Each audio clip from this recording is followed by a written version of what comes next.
네, 안녕하세요. 20년 4회차 식품기사 기출문제 제3과목 식품가공학 문제풀이 진행하도록 하겠습니다.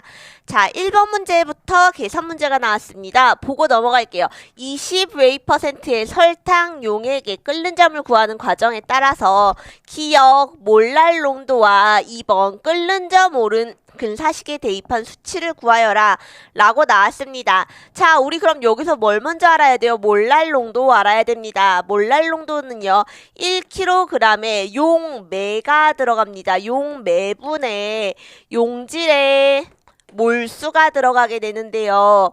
자, 그럼 우리 여기서 필요한 수치를 한번 알아보도록 합시다. 어떤 몰이래요? 설탕몰이라 그랬습니다. 설탕몰이라 그랬으면은 우리 설탕몰이 이게 몇 몰이나 되는지 한번 알아봐야 되겠죠. 몰수는 어떻게 돼요? 1몰수는 분자량이 됩니다. 자, 그러면 우리 여기서 뭘 알 수 있죠? 설탕의 분자량을 알아봐야 돼요. 설탕의 분자량 여기 분자식을 줬네요. 그럼 어떻게 되죠? C는 탄소는 뭐가 들어가요? 12가 들어가고 수소는 1, 산소는 16이 들어가니까 이거 계산해 줄 수 있겠죠? 어떻게 들어가죠? 12 곱하기 12에다가 더하기 1 곱하기 22 더하기 16 곱하기 11을 해주면은 자 됩니다. 요거 계산하면 몇이 나오냐면요 342가 나옵니다. 자, 그럼 이 말은 뭐예요? 설탕 1몰은 몇 g이다? 342g이 된다는 말이겠죠. 자, 그럼 우리 여기로 다시 한번 돌아와 볼게요. 1kg 용매에 용질의 몰수가 들어가는데 우리 이거 바로 뭐래요? 20웨이%라 그랬어요. 자, 그럼 1kg에 얼마가 들어가야지 20웨이%가 될까요? 너무 쉬운 거 아니야? 20%면 20 들어가는 거 아니에요? 라고 200 들어가는 거 아니에요? 라고 말할 수 있는데 자, 여기 뭐라 그랬습니다. 용매라 그랬습니다. 이렇게 들어가는 거는 용매와 용질이 더해서 이게 200이라려면은 용매 800에다가 용질 200에다가 용질 200을 더하면은 이거는 우리 뭐라 그럴 수 있어요? 1000분의 20이니까 이거 20이라고 할 수가 있는데 우리는 이게 용매가 들어가야 되죠. 이렇게 들어가야 된다는 말이에요. 그렇다면은 20이 어떻게 20이 돼야 된다는 말이죠? 1kg 더하기 x분의 x를 했을 때 이게 20이 돼야 된다는 말입니다. 그러면은 얼마가 들어가야 돼요? 용질의 몰수가 뭐가 된다는 말이죠? 1kg 1000분의 250이 되어야죠. 그래야지 1 더하기 1000 더하기 250분의 250을 했을 때 이게 20%가 될 수가 있겠죠. 자, 그러면은 1000분에 250g이 들어간대요. 이 웨이%로 보려면은 웨이%에서는 250g의 설탕이 들어가 있대요. 250g의 설탕. 그러면은 우리 이거를 몰랄 농도로 넣어 주려면은 250g의 설탕이 몇 몰인지 알아야 되겠죠. 자, 우리 이거는 쉽게 생각할 수가 있습니다. 1몰 분자량이 얼마래요? 342g이래요. 그렇다면은 비례식 그냥 비례식 써주시면 돼요. 1몰이 342g일 때 나는 몇 몰인지는 몰라요. x몰이에요. 근데 이게 몇 g이래요? 250g이래요. 이거 계산을 해주면은 x몰이 얼만큼 나오는지가 알겠죠. 계산해주면은 250 나누기 342가 되겠네요. 자, 얼마가 나왔다? 여기 몰랄 농도에 들어가는 거는 0.73이 나오게 되겠습니다. 자, 그러면 그 다음에는 끓는 점 오른 근사식에 대입하였을 때 여기다가 그대로 대입해 주시면 되겠죠. 몰랄 농도 여기에 0.73 곱하기 0.51 해주시면은 정답은 몇 번? 3번 되겠습니다. 자, 넘어가도록 할게요. 다음 문제. 통조림에서 타금이 나는 원인이 아닌 것은 타금이라는 것은 통조림 내부에서 소리가 난다는 거예요. 자, 그러면 왜 날까요? 통조림 내부에 변질이 일어났거나 이상이 발생을 했을 때 소리가 나겠죠. 원인이 아닌 것을 고르세요. 나왔습니다. 자, 탈기가 불충분했을 때 탈기라는 건 뭐죠? 통조림을 안에서 어때요? 우리 안에 있는 산소를 모두 제거해, 내용물을 다 넣어준 다음에 산소를 모두 제거해 줍니다. 그렇기 때문에 뭐 하죠? 호기성 미생물을 제어해 줍니다. 이 과정 중에서. 자, 그 이 과정을 우리가 탈기라고 하는데 탈기를 안 했어요. 그럼 안에 기체가 남아있네요. 공간이 있다는 거죠. 소리가 날 수 있겠죠. 그리고 간 내부에 가스가 발생해도 공간이 나오네요. 이것도 소리가 발생할 수 있겠고, 기온기압이 달라지면 안에 내용물이 부피가 달라지겠죠. 요것도 그래서 같은 원리로 타금이 발생할 수가 있습니다. 답은 3번 되겠네요.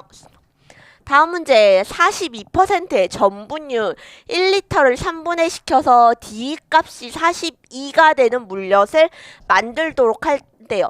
자, D2가 바로 뭐죠? 당화도를 뜻합니다. 당화율. 이 당화율은 어떻게 구하냐면은 우리 고형분 분의 포도당의 값, 환원당의 값을 이렇게 나타내요. 자, 그럼 우리 여기에 들어갈 고형분이 얼만지를 먼저 알아봐야겠네요. 42%의 전분율이에요. 그러면은 얼마인지는 모르지만, 아니 1리터라고 말을 했네요. 1리터 1000ml 곱하기 여기서 100분의 42만큼의 전분이 있다 그랬으니까 얼만큼 있죠? 420g만큼의 고형분이 존재하겠죠. 자, 그러면은 420분의 포도당이 얼마인지는 모르지만 X를 했더니 당화율이 얼마가 되고 싶대요? 42가 되고 싶대요. 이렇게 42가 되고 싶대요. 자, 이거 계산을 해주면은 답 구할 수가 있겠죠? 정답은 몇 번? 2번 되겠습니다. 넘어가도록 할게요. 자, 분지 올리고당의 특징으로 틀린 것은 분지 올리고당은요, 올리고당인데 가지가 있는 올리고당, 분지가 있는 올리고당이다 라고 보시면 돼요. 자, 이 가지, 올리고당에서 가지가 생기려면 어떻게 돼 있을까요? 얘가 알파 16결합, 알파 14결합 있죠. 알파 14결합은 어떻게, 알파 16결합은 쭉쭉쭉쭉 직선상의 가지를 나타낼 수가 있습니다. 이렇게 포도당이 알파 16결합으로 되어 있는 것을 우리 분지 올리고당이라고 하는데, 자, 특징 한번 볼게요. 감미도가 설탕보다 높다가 아닙니다. 자, 우리 일반적으로 설탕의 감미도라는 거는요, 설탕의 당도를 100으로 두고 나서 나머지를 설탕보다 높다 아니면 설탕보다 낮다로 표현해 주는 거예요. 근데 이 경우는 어떻다? 설탕보다 낮습니다. 그리고 웬만한 당류들은 설탕보다 우리가 사용하는 단당류 같은 경우에는 낮은 경우가 많습니다. 그렇기 때문에 정답은 틀린 것은 1번이고요. 자, 2번 볼게요. 흡습성이 매우 크므로 타당류의 결정화를 방해하는 효과가 있습니다. 미생물의 발육을 억제하는 효과가 있다. 이거 바로 뭐냐면은 분지 올리고당 같은 경우에는 그 미생물이 소화를 시킬 수가 없습니다. 자, 미생물이 소화할 수 있는 당류가 많이 들어와야지 미생물이 막 생식을 많이 할 텐데, 소화를 못 시키는 애들이 들어오니까 발육을 억제하겠죠. 자, 그 다음에 미생물에 대해 분해하기가 어려워 글루칸이 형성되면 안음으로 충치 발생을 억제한다. 자, 충치균, 그리고 여기서 미생물의 발육을 억제하는 효과가 크다의 이 균 대표적인 거 바로 뭐 있을까요? 충치균, 스트랩토코커스 뮤탄스가 되겠습니다. 자, 이런 분지 올리고당은 특히나 이런 충치균이 이용하기 어렵기 때문에 얘네를 먹였을 때는 충치균의 발육이 억제되는 효과가 있습니다. 넘어가도록 할게요.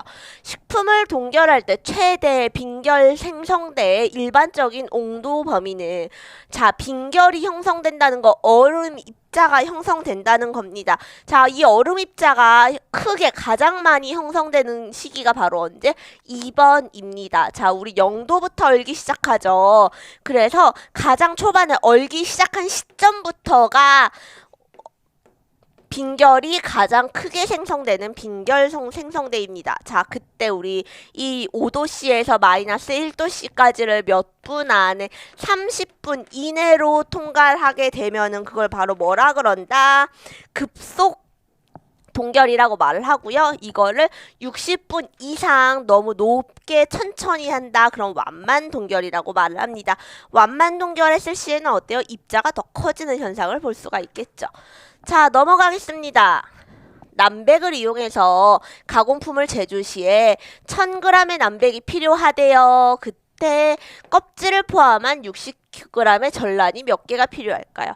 우선 우리 일반적으로 전란은 하나에 60g으로 봐줍니다. 우리 이거 조리과학에서도 많이 배우는데 계란 하나를 60g으로 봐줘요. 근데 이거 구성 어떻게 되죠? 껍데기가 10g이 되고요. 난각이 10g이 되고요. 난황이 30g, 남백이 60g 봐줍니다. 자, 그러면은 60g의 60% 얼마예요? 36g입니다. 하나 까면은 남백 36g 나와요. 이거 1000g 나오려면 어떻게 합니까? 1000g 나누기 36 계산해주면 됩니다. 근데 조리할 때는 사실 이것보다 뭐 해줘야 돼요? 계산 더 많이 해줘야 돼요. 왜요? 로스까지 계산을 해줘야 되겠죠? 정답은 4번 28개가 나오겠네요. 다음 문제 볼게요. 용매 추출법에 의한 착유시. 추출에 가장 많이 사용하는 것은, 자, 착유시 우리 이거 언제 많이 사용하냐면요. 유지를 추출할 때 많이 사용해요. 기름 같은 거, 어떤 거, 뭐 대두유 아니면은 뭐 옥수수유 이런 거 사용하죠? 여기서 기름을 분리를 해야 되는데 얘는 기름이기 때문에 어디에요? 지용성입니다. 유지에다가 유기용매에다 녹여줘야 돼요. 자, 근데 유기용매 사실 다 맞습니다. 근데 그 중에서 가장 많이 사용하는 거는, 자, 우리 유지는요, 추출할 때 어디에 추출시켜줘야 되냐면요, 무극성 용매에 추출을 해줘야 돼요. 근데 얘는 어떻다? 극성 용매입니다. 아니고요. 무극성 용매 이렇게 핵산과 에테르에 녹여줍니다. 그런데 그 중에 더 많이 사용하는 거는 2번 핵산. 왜냐면은 에테르 같은 경우에는 뭐냐면요, 가연성이에요. 가연성, 불이 붙는 성질이 있기 때문에 그럼 유지를 추출할 때 이용해주기 쉽지 않겠죠. 정답은 2번 핵산이 되겠습니다. 자, 48번 보도록 하겠습니다. 두부 응고제 중에서 황산 칼슘과 관련된 제조적 특성이 아닌 것은, 자, 이거 사실 두부 응고제로 사용되는 거 굉장히 많이 있습니다. 염화 마그네슘, 황산 마그네슘, 뭐 황산 칼슘 많이 사용해 주는데 좀 사실 특성이 큰 차이가 나지는 않아요. 근데 가장 크게 특성이 차이가 나는 거 하나가 있는데 어떤 거? 두부 표면이 매끄럽다. 이거 바로 뭐죠? 글루코 델타락 톤의 특징입니다. 자, 글루코델타락톤 주로 어디에 사용해요? 연두부 아니면 순두부 이런 부드러운 두부에 사용을 많이 해주죠. 사실 우리 두부 종류 굉장히 많이 있습니다. 뭐 부침용 두부 있고요, 찌개용 두부 있고요. 이게 다 어떤 거? 뭐 굵기 단단함. 뭐 부침용은 찌개용보다 좀 더 단단해야 되겠죠? 찌개용은 양념이 잘 배들 수 있게 좀 다공성이어야 됩니다. 좀 더 부드러워도 돼요. 하지만 큰 차이 없습니다. 그치만 가장 큰 차이 있는 거 봐도 뭐다? 요렇게 두부 표면을 매끌매끌 윤기나게 만들어주는 거 델타 락톤입니다. 자, 넘어가도록 할게요. 가즙의 청진, 착즙의 수율항상과 관련된 거는, 자, 과일에서 가장 많이 들어있습니다. 얘는요, 어떤 특징이 있죠? 팩티, 장점이라고 말하면은요, 젤리화를 유도해요. 젤리화를 유도한다는 건 뭐예요? 젤리화가 응고되는 성질이잖아요. 그러면 내가 젤리화를 안 할 땐 얘가 둥둥둥둥 떠다녀서 청진에 문제를 줄 수가 있습니다. 자, 그러면은 내가 잼을 만들 때는 이 성질을 이용하게 되겠지만 잼을 안 만들고 과일 주스 만들 때는 이게 어때요? 좋은 성질이 아니에요. 제거해줘야 돼요. 뭘 해준다? 과일의 청진, 착즙의 수율 향상에 영향을 주는 거 팩틴이고요. 걔네를 제어해주기 위해서 팩티나제를 사용을 해줘야 되겠죠? 정답은 2번 되겠네요. 넘어가겠습니다. 자, 수분 함량에 따른 치즈의 경도별 종류의 연결이 틀린 것은요. 자, 우리 치즈를 구분할 때는 수분 함량에 따라서 구분을 해줍니다. 어떻게? 연질, 경질, 경질, 고경질 이렇게 분류를 해주는데 얘가 어떤 차이다? 수분 함량에 따라서 분리를 해주고요. 자, 우리 연질 치즈에는 까망베르 이거 근데 우리 이거 잘 몰라도 다 외우기 사실 쉽지 않거든요. 일반적으로 알고 있는 치즈의 모양을 생각해 주시면 됩니다. 자, 연질 치즈 까망베르 있고요. 반경질 치즈의 대표적인 건 블루 치즈, 브릭 치즈, 고곤졸라 치즈가 있습니다. 자, 그럼 우리 이렇게 생각해 보세요. 고곤졸라, 브릭, 블루, 고곤졸라 우리 이거 잘 몰라도 브릭 치즈, 고곤졸라 치즈 알고 있어요. 요거를 반경질 치즈를 기준이다 라고 생각을 해주세요. 자, 그럼 이거보다 조금 더 단단한 치즈 뭐가 있을까요? 체다 치즈, 고다 치즈 있습니다. 자, 그러면은 파르메산 이거 파마산 치즈 우리가 쉽게 할 수 있는 거죠? 어디서 사용한다? 고경질 치즈입니다. 정답은 3번. 넘어가겠습니다. 삼투압의 원리가 적용된 것으로 보기 어려운 식품은 삼투압의 원리 적용된 거 바로 뭐예요? 염장할 때 원리입니다. 염장할 때 내부에 내가 NaCl을 첨가를 해가지고 여기 이 NaCl 첨가한 거랑 밖에 있는 거랑 소금의 농도가 달라요. 그러면 삼투압이 작용하게 되겠죠? 그렇게 삼투압이 작용하지 않는 건 염장을 이용하지 않는 식품 정답은 4번 되겠네요. 넘어가겠습니다. 자, 코지를 만들면 주로 생성되는 전분과 단백질 분해 요소. 이거는 너무 쉽죠? 전분 분해 요소 뭐죠? 대표적으로 아밀라아제 있습니다. 2번, 4번 아니겠네요. 단백질 분해 요소는 바로 뭐죠? 프로테아제가 되겠습니다. 정답은 3번 넘어가겠습니다. 자, 53번 보겠습니다. 불순물을 제거해서 식용에 적합한 을 제조하기 위한 유지, 정제, 공정에 대한 순서로 옳은 것은 나왔습니다. 자, 우리 일반적으로 식물성 성분 어떤 거 있죠? 뭐 콩이나 옥수수나 이런 거에서 유지를 추출해서 우리가 먹는 식용으로 판매하는 식용 유지가 되기까지는 어떤 공정을 거치냐? 요 공정들을 거치게 됩니다. 자, 근데 이거 어떻게 한다? 첫 번째로는요. 1번 탈검공정 검물질을 제거하는 공정입니다. 자, 우리 여기서 검물질 바로 뭐냐면은요, 불용성 물질을 제거하는 걸 검물질의 제거라고 말을 합니다. 자, 리을이 1번이 되겠고요.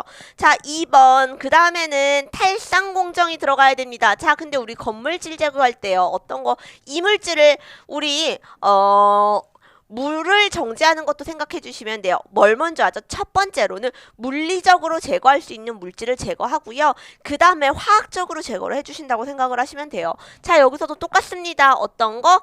1번 리을이랑 니은을 디귿을 통해서 물리적으로 불용성 물질, 가용성 물질을 제거를 해줍니다. 자, 그 다음에 어떤 거 탈상 공정을 통해서 산물질 제거를 해주고요. 그 다음에는 휘발성 물질, 색소류를 먼저 제거를 해주고 마지막으로 휘발성 물질을 제거해줍니다. 자, 요 과정 기억을 해주시면 되고요.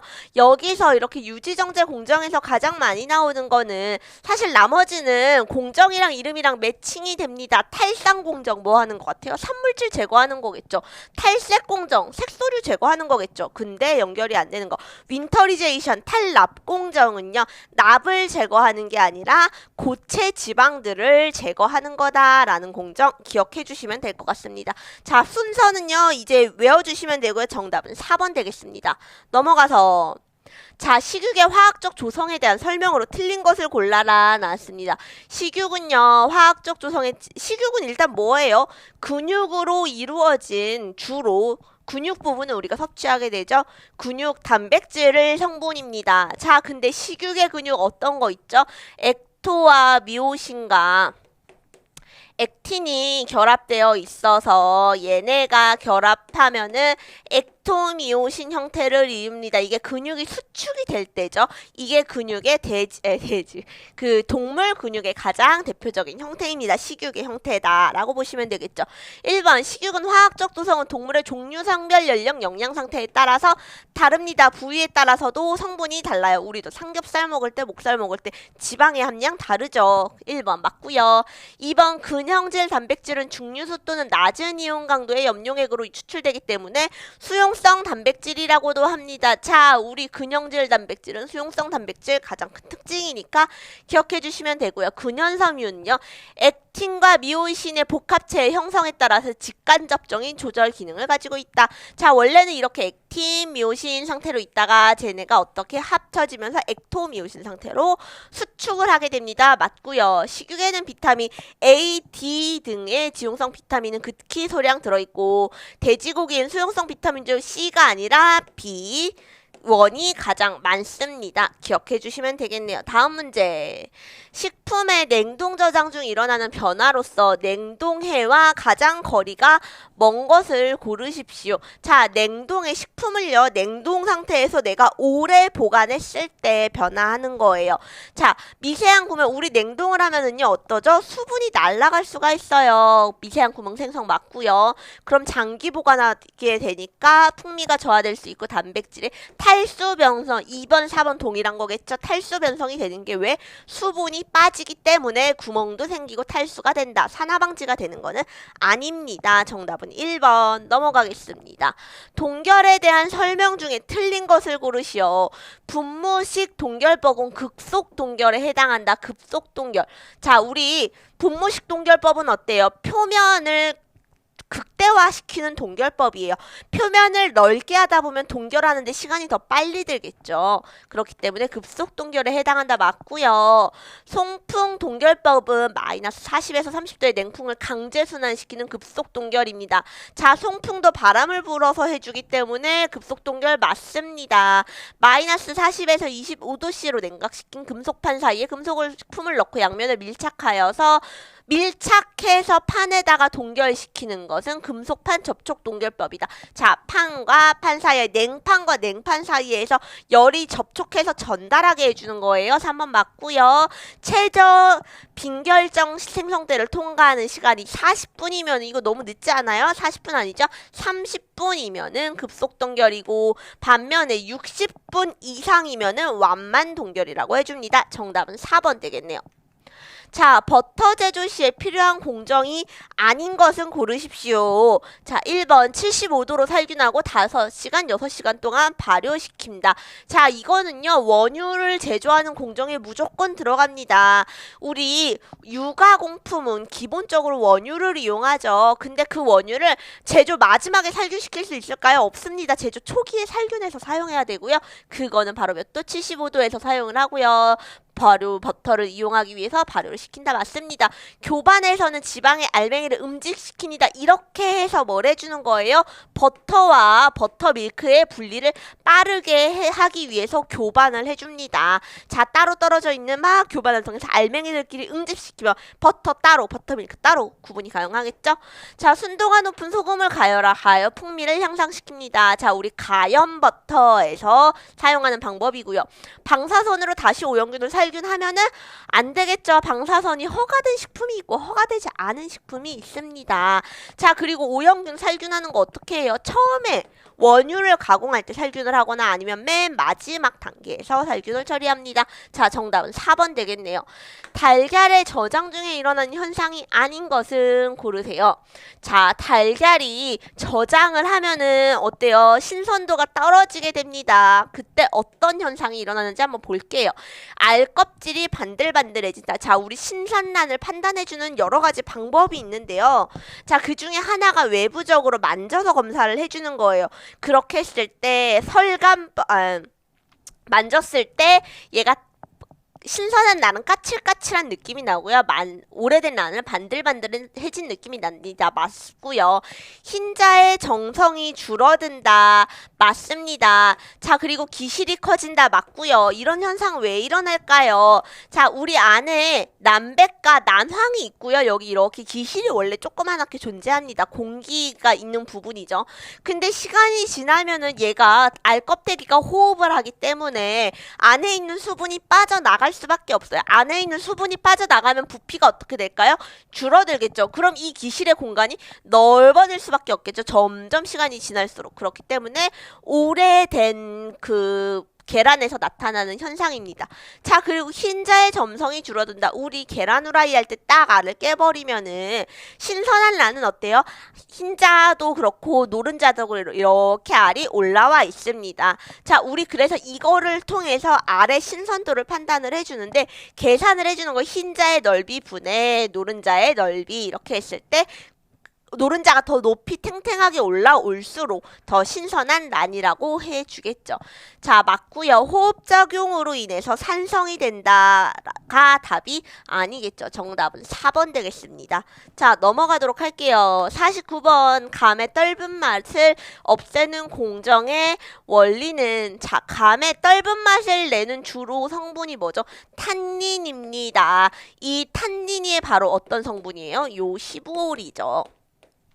자, 근데 이 탄닌으로 인해서 우리가 떫은 맛을 느끼는 이유가 뭐죠? 얘가 바로 수용성 성분이기 때문입니다. 자, 우리가 입에 넣었어요. 감을 딱 씹었을 때 얘가 입안에는 굉장히 수분으로 인해서 수분이 높은 상태죠. 그렇기 때문에 내가 먹었을 때 이 탄닌 수용성의 15올이 입안에 들어가서 녹아서 내 입안에 침에 녹아서 우리가 떫은 맛을 느끼는데, 이거 없애고 싶어요. 이걸 없애는 공정을 바로 뭐라 그래요? 탈삽 공정이라고 말을 하고요. 탈삽 공정을 했을 때는 이 15올이 어떻게 변한다? 없어지는 게 아닙니다. 탈삽이 이걸 없애는 게 아니라 얘를 불용성 성분으로 만들어줘서 얘가 있지만 맛을 못 느끼게 해주는 거겠죠. 정답은 몇 번일까? 용출 제거 당분으로 전환, 지방산 전환 아니죠? 불용성 물질로 변화시킨다. 이 과정을 뭐라 그런다? 탈삽 공정이다 라고 말한다. 넘어가겠습니다. 두부를 제조할 때 두부의 단백질의 농도가 낮을 경우에 나타나는 현상과 거리가 먼 것을 고르세요 라고 나왔습니다. 자, 두부를 제조하는데 내가 두부 단백질이 없어요. 조금이에요. 단백질의 농도가 낮대요. 그러면은, 자, 1번 응고제와의 반응이 빠르다. 내가 응고제가 똑같이 5g 들어와 있어요. 이 5g으로 10g만큼이랑 단백질의 농도 10g, 20g 이게 평균인데 내가 두부의 단백질을 이번엔 10g만큼 넣었대요. 어떤 거를 더 반응이 빠를까요? 이 10g 반응하는 것보다 5g이랑 10g 반응하는 게 빠르겠죠. 예, 맞습니다. 가열 변성도 같은 이유로 맞습니다. 빠를라지고요. 그럼 더 낮은 농도가 동일한 양의 응고제가 더 낮은 양의 단백질이랑 결합하기 때문에 딱딱해지는 현상이 일어납니다. 하지만 색이 어두워지는 거는 관계가 없겠죠. 정답은 1번 두부의 색이 어두워집니다. 되겠습니다. 자, 우리 여기서 마무리하도록 하겠습니다. 수고하셨습니다.